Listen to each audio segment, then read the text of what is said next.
Okay, now let's look at when a discrete event simulation would be an appropriate modeling approach that you could take. Okay, so decisions are operational in nature, so in the sense that the decisions that you want to make are operational decisions in manufacturing, in service, and a whole range of areas that we discussed earlier.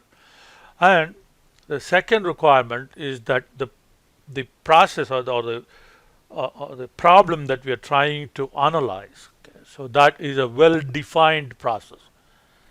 Okay, example again, DMV. Okay, so we know exactly what the process is, and in a manufacturing setup, we know exactly what the production process is.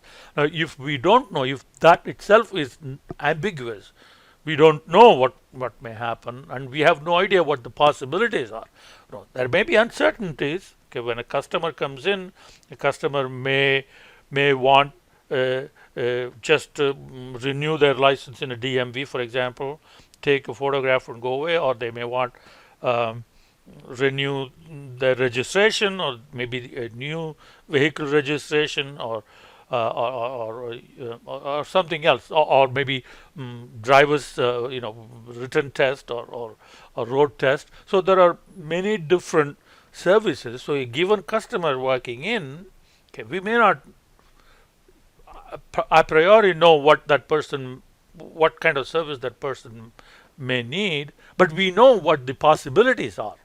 So that's what is meant by process is well defined. There are uncertainties as to how long a particular service will take for to complete, or what choices a customer will make.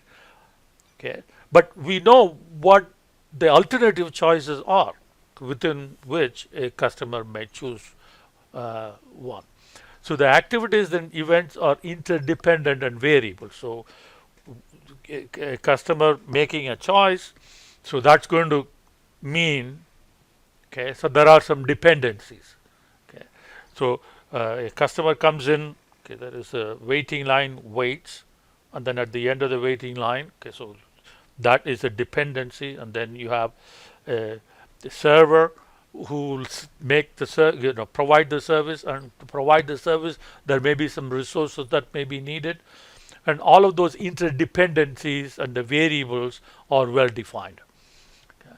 And then the cost of simulation analysis does not exceed the potential cost reduction. So if you do all this, spend like tens of thousands of dollars developing the model, and then the benefit is like a few $100. Obviously, that's not worth it. The cost of simulation analysis does not exceed experimentation on the actual system. So this is kind of iffy because most often you cannot experiment with an actual system without a lot of disruptions. So, so if you can experiment without disrupting the regular flow of activities, then you may consider, okay, what is the cost of that against cost of simulation.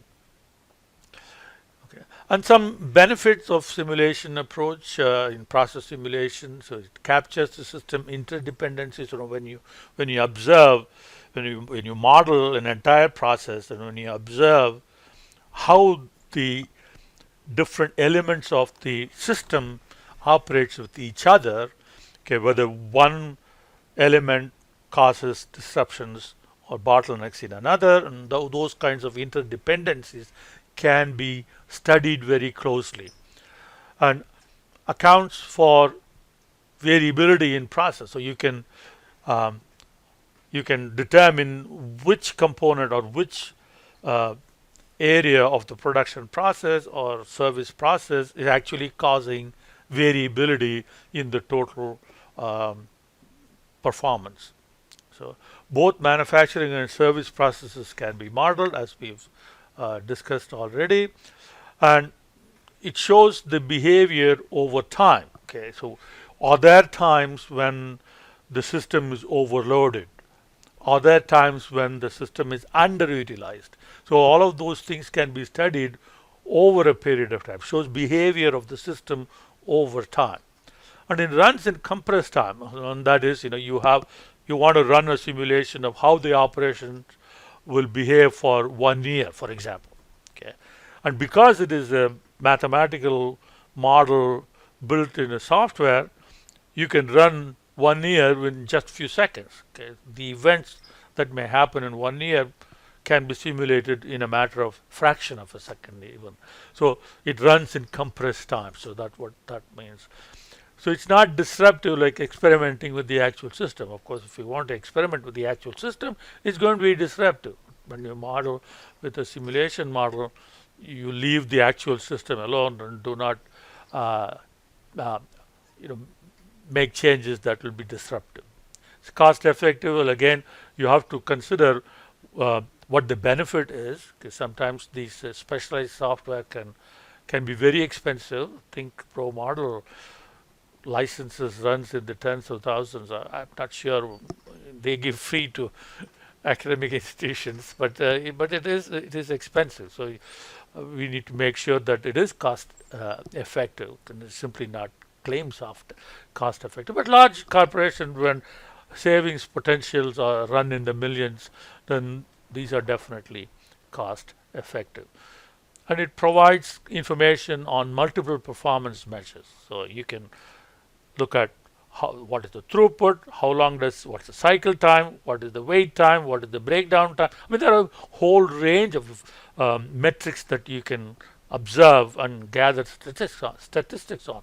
Since these are very flexible programming platform, you can just about measure anything you want.